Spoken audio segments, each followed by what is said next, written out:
Command economy. What is a command economy? A command economy is a key aspect of a political system in which a central governmental authority dictates the level of production that are permissible and the prices that may be charged for goods and services. Most industries are publicly owned.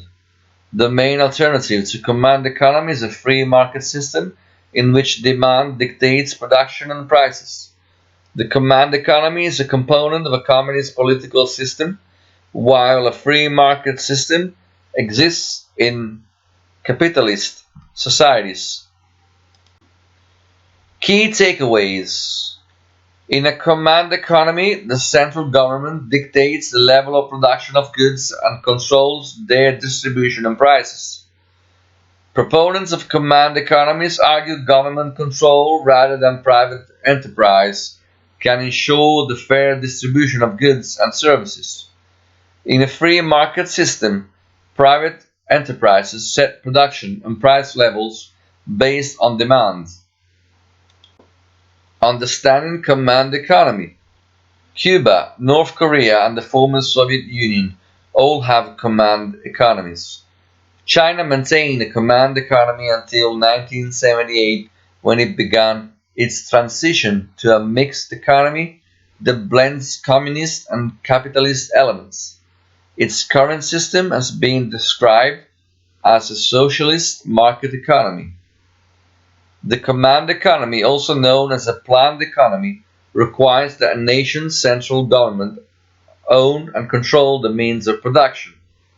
Private ownership of land and capital is non-existent or severely limited. Central planners set prices, control production levels, and limit or prohibit competition within the private sector.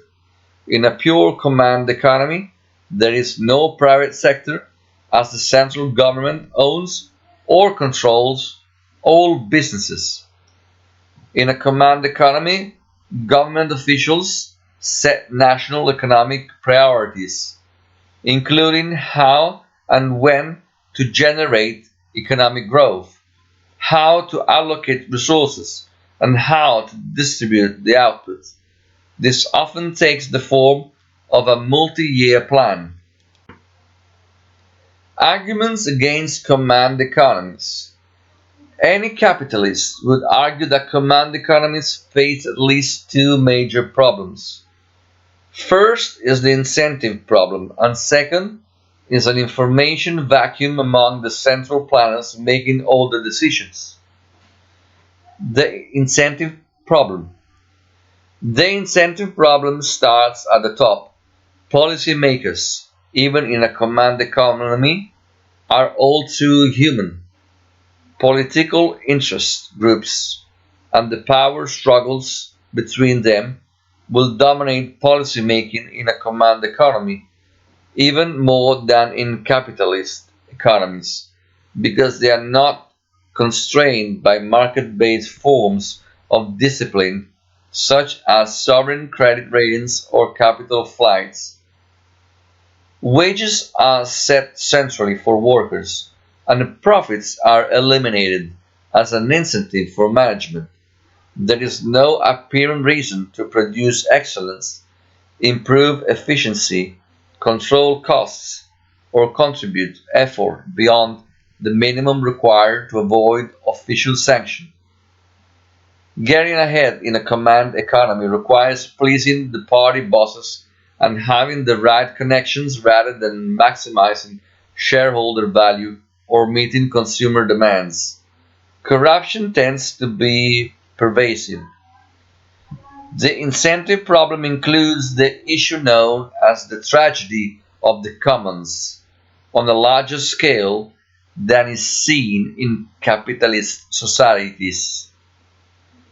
Resources that are commonly owned are effectively unowned.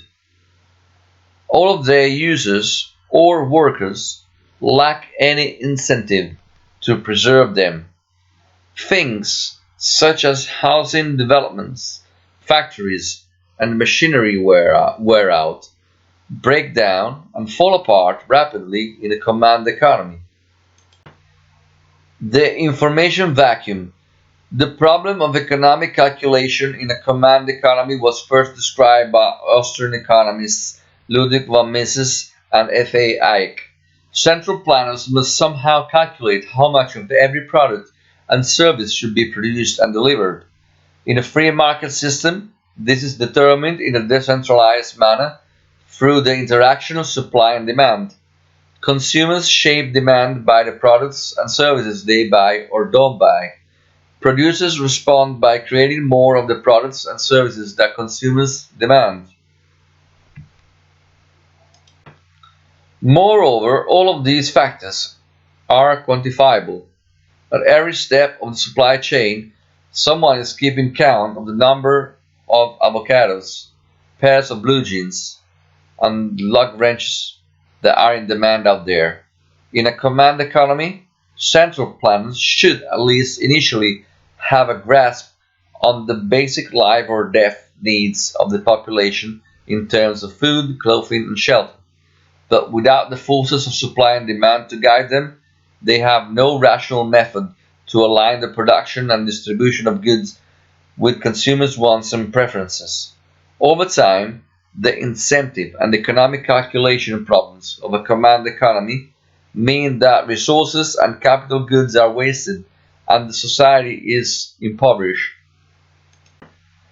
Arguments in favor of a command economies. Proponents of command economies argue that they allocate resources to maximize social welfare, unlike in free market economies, where this goal is secondary to maximizing private profit. Command economies may have better control of employment levels than free market economies. They can create jobs to put people to work when necessary, even in the absence of a legitimate need. Lastly, command economies are seen as better able to take decisive, coordinate action in the face of a national emergency or crisis, such as a war or natural disaster. Although even market-based societies may curtail property rights and greatly expand the emergency powers of their central governments during such events, at least temporarily. What are the characteristics of a command economy? Command economies are controlled from the top by government planners. In general, this includes public ownership of major industries, government control of production levels and distribution quotas, government control of prices and salaries. Monopolies are common in command economies as they are considered necessary to meet the goals of the national economy. How does a command economy differ from a free market economy? In a free market economy, private enterprises determine their levels of production in response to the law of supply and demand. In a command economy, the decision is dictated by governments. Few free market economies today operate entirely on the principle of laissez-faire. A government may use public policies and regulations to encourage the production of a product, such as fuel-efficient cars. And some command economies have loosened their control. China's economic boom did not begin until it created its own blend of socialist ideology and capitalist enterprise. How do central plans work in a command economy? Communist nations with command economies are prone to introducing multi-year plans that are expected to result in improved conditions for all its people. China has had no fewer than 14 5-year plans, with the current one ending in 2025. Central plans generally set goals for each industry and establish strategies for every sector. Industries are required to participate in government objectives, such as reducing carbon emissions or revitalizing rural economies.